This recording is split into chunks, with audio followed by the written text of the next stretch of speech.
आज हम कक्षा 12 की हिंदी साहित्य की पुस्तक मंदाकिनी के राष्ट्र का स्वरूप पाठ का अध्ययन कर रहे हैं, जिसमें हम भूमि और जन के बारे में पढ़ रहे हैं। भूमि के बारे में पढ़ चुके हैं और अब जन के बारे में पढ़ रहे हैं। माता अपने सब पुत्रों को समान भाव से चाहती है। इसी प्रकार पृथ्वी पर बसने वाले सब जन बराबर हैं। उनमें ऊंच और नीच का भाव नहीं है। जो मातृभूमि के हृदय के साथ जुड़ा हुआ है वह समान अधिकार का भागी है। पृथ्वी पर निवास करने वाले जन का विस्तार अनंत है।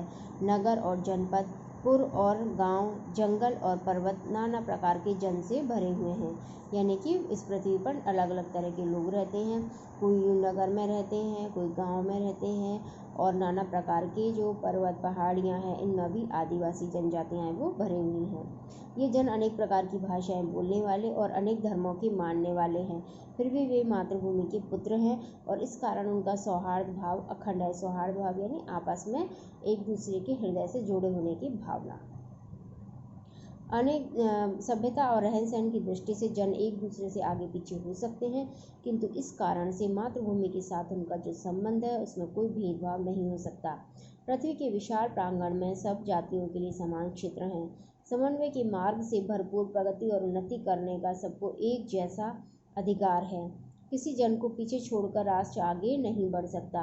अतएव राष्ट्र के प्रत्येक अंग की सुध हमें लेनी होगी। राष्ट्र के शरीर के एक भाग में यदि अंधकार और निर्बलता का निवास है तो समग्र राष्ट्र का स्वास्थ्य उतने अंश से में असमर्थ रहेगा।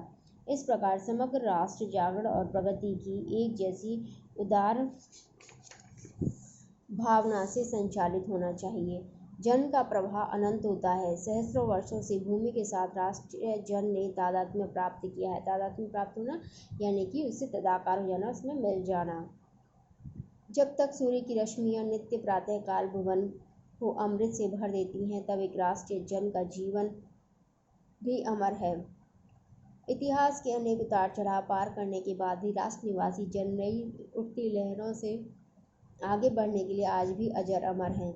जन का सततवाही जीवन नदी के प्रवाह की तरह है, जिसमें कर्म और श्रम के द्वारा उत्थान के अनेक घाटों का निर्माण करना होता है। यानी कि जो व्यक्ति होती हैं तो व्यक्ति निरंतर इस भूमि पर विद्यमान रहते हैं और निरंतर वो आगे की तरफ अग्रसर होते हैं।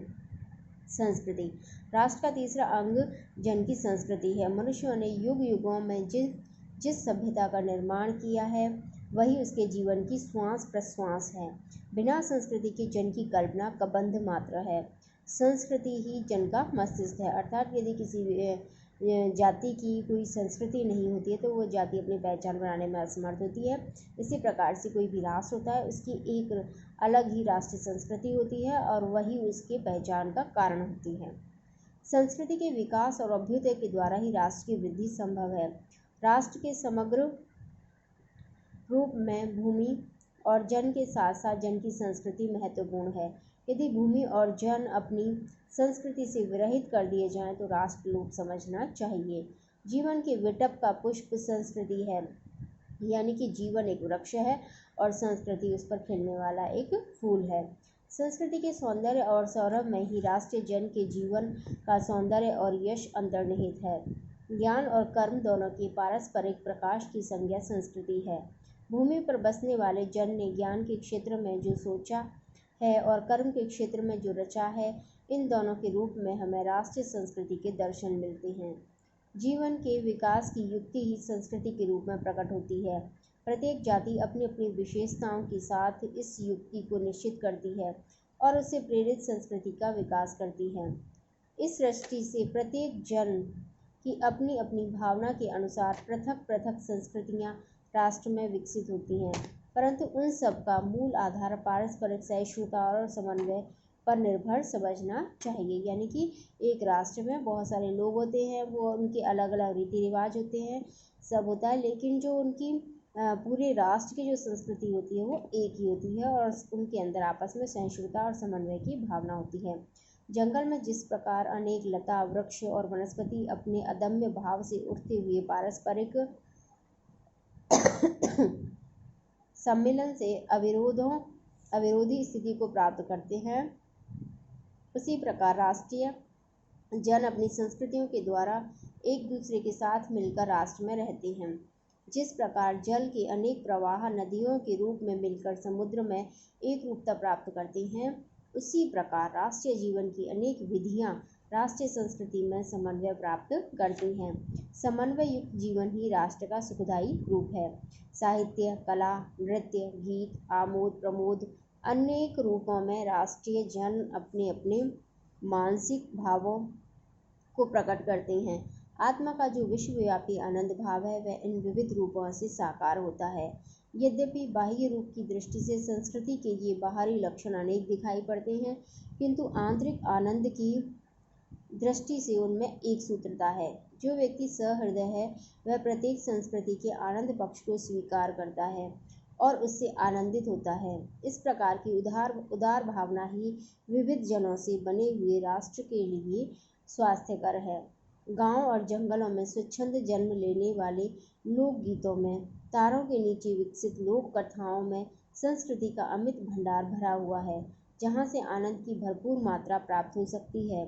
राष्ट्रीय संस्कृति से के परिचय काल में उन सब का स्वागत करने की आवश्यकता है। अर्थात हमारे जो संस्कृति है उसका मूल लोक में है, और लोक है वो हमारे लोकगीतों, लोक कथाओं इत्यादि के माध्यम से हमें समझ में आता है। तो अगर हमें अपनी राष्ट्रीय संस्कृति को जानना है तो हमें हमारे लोक संस्कृति, लोक नृत्य, लोक कथाएं इन पर ध्यान देना होगा और उन्हें समझना होगा कि किस तरह से हमारा राष्ट्र है उसकी संस्कृति का निर्माण हुआ है।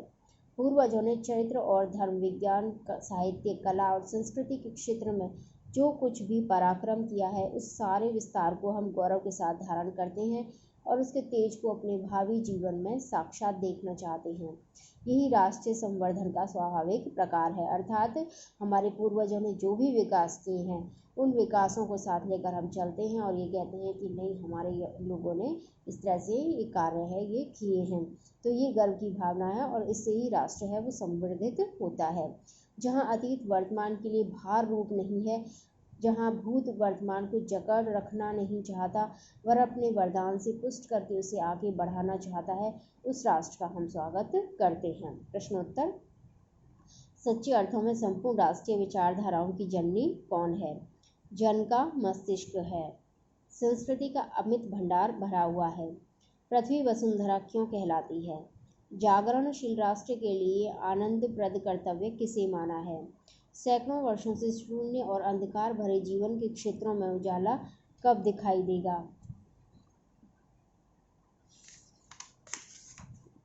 राष्ट्र की वृद्धि कैसे संभव है?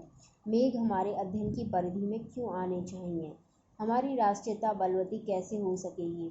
पृथ्वी के वरदानों में भाग पाने का अधिकार किसे व क्यों है? जीवन के विटप का पुष्प संस्कृति है से क्या अभिप्राय है? निबंधात्मक प्रश्न: राष्ट्रीयता की जड़ें पृथ्वी में जितनी गहरी होंगी उतना ही राष्ट्रीय भावों का अंकुर पल्लवित होगा। के आधार पर राष्ट्रीयता की विकास में जन के भूमि के प्रति क्या कर्तव्य हैं? पृथक पृथक संस्कृतियां राष्ट्र में विकसित होती हैं, परंतु उन सब का मूल आधार पारस्परिक सहिष्णुता और समन्वय पर निर्भर है। के आधार पर भारतीय संस्कृति की विशेषताएं बताएंगे। राष्ट्र के स्वरूप की विवेचना कर उसके प्रमुख तत्वों को समझाइए। धन्यवाद।